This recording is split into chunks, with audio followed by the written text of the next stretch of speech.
6월 12일 오늘의 말씀은 고린도전서 7장 25절에서 40절입니다. 처녀에 대하여는 내가 주께 받은 계명이 없으되 주의 자비하심을 받아서 충성스러운 자가 된 내가 의견을 말하노니 내 생각에는 이것이 좋으니 곧 임박한 환난으로 말미암아 사람이 그냥 지내는 것이 좋으니라. 내가 아내에게 매였느냐 노이기를 구하지 말며 아내에게서 노였느냐 아내를 구하지 말라. 그러나 장가가도 죄짓는 것이 아니요 처녀가 시집가도 죄짓는 것이 아니로되 이런 이들은 육신의 고난이 있으리니 나는 너희를 아끼노라. 형제들아 내가 이 말을 하노니 그때가 단축하여진 고로 이후부터 안에 있는 자들은 없는 자같이 하며 우는 자들은 울지 않는 자같이 하며 기쁜 자들은 기쁘지 않은 자같이 하며 매매하는 자들은 없는 자같이 하며 세상 물건을 쓰는 자들은 다 쓰지 못하는 자같이 하라. 이 세상의 외형은 지나감이니라. 너희가 염려 없기를 원하노라. 장가가지 않은 자는 주의 일을 염려하여 어찌하여야 주를 기쁘시게 할까 하되 장가간 자는 세상 일을 염려하여 어찌하여야 아내를 기쁘게 할까 하여 마음이 갈라지며 시집가지 않은 자와 처녀는 주의 일을 염려하여 몸과 영을 다 거룩하게 하려 하되 시집간 자는 세상 일을 염려하여 어찌하여야 남편을 기쁘게 할까 하느니라.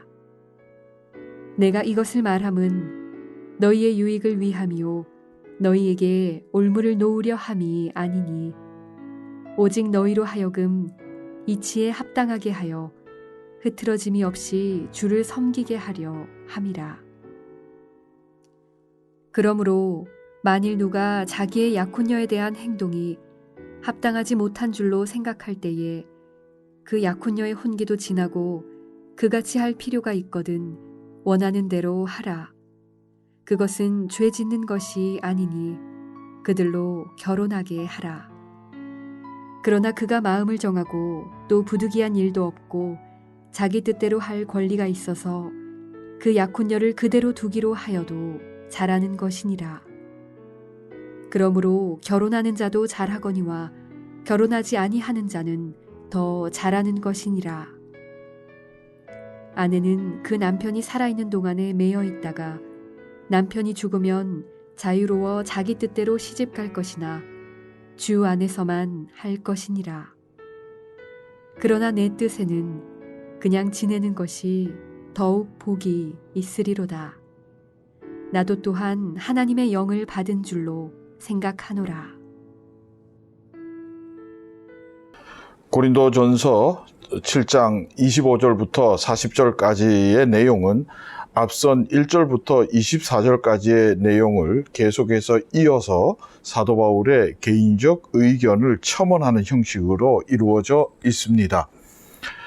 바울이 가정과 부부 그리고 결혼에 대해 접근하는 방식과 방향은 그 중심에 여전히 구원이 있다는 것을 기억하면서 오늘 우리 본문을 이해하고 읽어야 하겠습니다. 이 구원이라는 것 우리가 너무 익숙하게 잘 알고 있는 그러한 단어입니다. 근데 이 구원은 예수 안에 들어가는 것이요. 또 하나님의 통치를 내가 받아들이는 것이고 그 나의 의지로 받아들이는 것이지요. 그리고 영생을 누리는 첫걸음이 됩니다. 또한 우리가 이 완전한 구원, 예수 그리스도의 재림 이후에 우리가 부활하여서 만나게 되는 새하늘과 새 땅에서의 그 삶, 그것이 이제 최종적 구원이겠습니다. 그 구원에 이르기까지 인간은 끊임없이 그 구원을 유지하고 더욱더 거룩하게 이루어 나가기 위해서 애써야 하는 존재이다라는 이런 굉장히 복합적이고 복잡한 내용을 가진 개념이 이게 구원이라는 것입니다. 여기에 사도 바울께서 한 가지 오늘 25절부터 40절에는 덧붙이는 것이 26절에 곧 임박한 환난이라는 말과 31절에 이 세상의 외형은 지나감이라 하는 말에서 알 수 있듯이 그리스도의 임박한 재림입니다. 사도 바울은 예수님의 재림을 통해서 그의 말씀을 기억하고 있었습니다. 너희가 지금 본 그대로 내가 다시 오리라. 주님께서 승천하시면서 하셨던 말씀이지요. 그러니까 사도 바울께서 처음에 생각하기를 최소한 내가 죽기 전에 예수님을 다시 배울 수 있을 것이다. 즉 재림하시는 예수님을 만날 수 있을 것이다. 라는 그러한 생각을 가지고 있었고요. 그런 임박한 재림에 대한 기대도 가지고 있었습니다.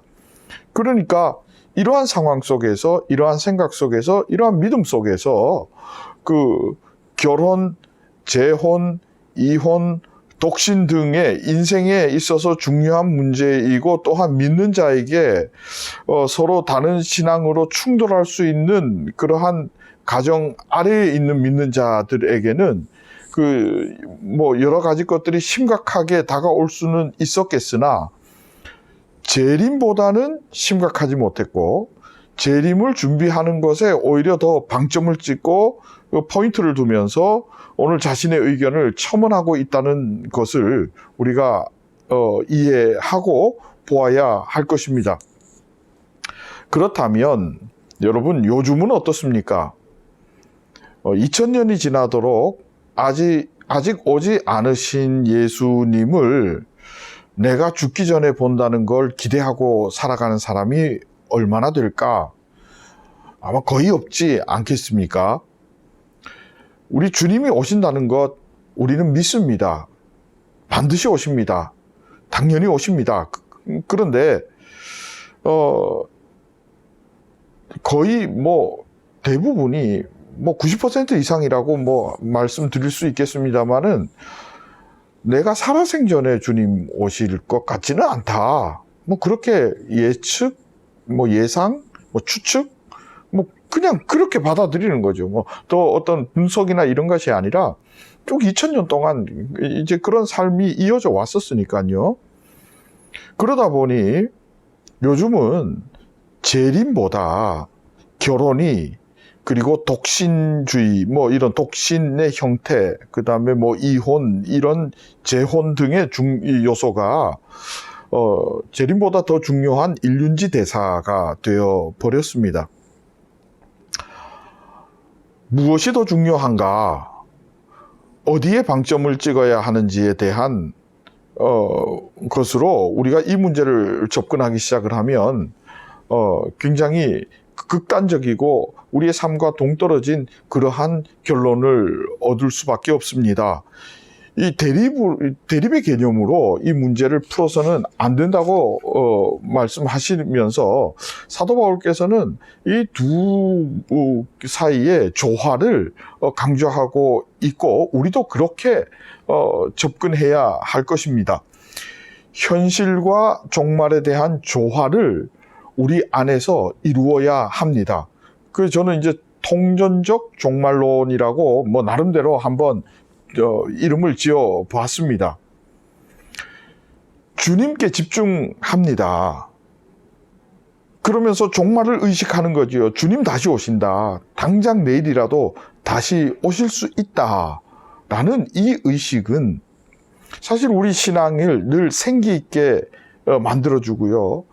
우리의 신앙을 역동성 있는 신앙으로 바꾸어 줄 중요한 요소가 됩니다. 이러한 신앙의 역동성 아래에서 아내와 남편이 한 마음으로 하나님께 집중하는 거죠. 서로에게 집중하면서 서로를 기쁘게 할까가 아니라 어찌하여야 주를 기쁘시게 할까 하는 것에 같이 집중하게 되는 것이죠. 이것이 이제 참된 가정이다. 이러한 가정을 이룰 수 있으면 좋겠다 하는 그러한 쪽으로 우리는 접근할 수 있습니다. 하나님께서 태초의 가정을 허락하십니다. 이 가정은요, 뭐 제가 주례 때에도 늘 이렇게 강조하지만 인간의 타락으로 만들어진 그러한 제도가 아니라 에덴 동산에서부터 하나님께서 만든 제도입니다. 이 가정을 허락하신 하나님은 서로 돕게 하시기 위해서 가정을 만들었습니다. 그리고 그 도움을 통해서 하나님 안에서 머무는 행복을 누리게 하시고 혼자는 외로운 존재라는 것을 깨닫게 하시기도 합니다. 그렇기 때문에 이 가정이 구원에 방해가 된다든지 가정 때문에 삶의 무게를 느끼게 되고 삶의 무게에 짓눌려서 하나님을 등지게 되는 일은 있어서도 안 되고 허락되어서도 안 된다라는 것을 사도 바울은 분명히 잘 알고 있었습니다. 한마디로 하나님이 주인 되는 가정, 하나님의 사랑으로 하나 되어서 하나님의 샬롬을 누리는 가정이 되기를 진심으로 원하고 있었고요. 그 방향으로 가야 되는데 그것이 여의치 않을 때는 이 임박한 재림이 있으니까 이러한 방법도 가능하다라고 말씀하시는 것으로 그 본인의 의견을 제시하고 있습니다. 그러나 그는 사도였고 또한 그의 그 신앙과 신학과 그 삶이 우리에게 중요한 지침이 된다는 것 우리도 그것 때문에 받아들일 수 있는 것이지요. 여러분, 진심으로 하나님의 사랑으로 하나 되어서 하나님의 샬롬을 누리는 가정 될 수 있기를 축복합니다. 이것을 어떻게 이룰 수 있는가? 그것은 오직 여러분의 각 가정의 가족 구성원들이 함께 찾아내는 방법 외에는 다른 길은 없습니다. 하나님의 지혜가 여러분들의 각 가정의 그 모든 구성원들이 한 마음이 되어서 그 길을 하나님을 섬기고 하나님의 행복을 누릴 수 있는 그 길을 찾을 수 있도록 비춰주시고 또 인도해 주시기를 목사로서 간절히 소망합니다. 그래서 하나님이 호주되어 주시고 여러분들의 그 아픈 상처가 가정에서 치유함을 받고 또 격려함을 받고 참된 쉼을 누리면서 그 에덴에서의 그 행복을 누릴 수 있게 되기를 진심으로 소망하고 축복합니다. 함께 기도하겠습니다. 하나님 감사합니다. 우리 각자의 가정이 주 예수님을 기다리며 하나님이 머리 되시고 호주 되시는 가정 되기를 소망합니다. 하나님의 행복이 이끄는 가정, 하나님의 행복을 전하고 나누는 가정이 되어서 우리 그 가정 아래서 감격하며 살아가는 우리 성빈의 귀한 권속들 될 수 있도록 하나님 역사하시고 인도하여 주옵소서. 아버지, 무엇보다도 아픔을 품을 수밖에 없는 가정들이 있습니다. 주께서 오늘 찾아가셔서 위로해 주시고 그 아픈 부분들 치료하시고 하나님 속히 회복될 수 있도록 인도하여 주옵소서. 예수님의 이름으로 기도합니다. 아멘.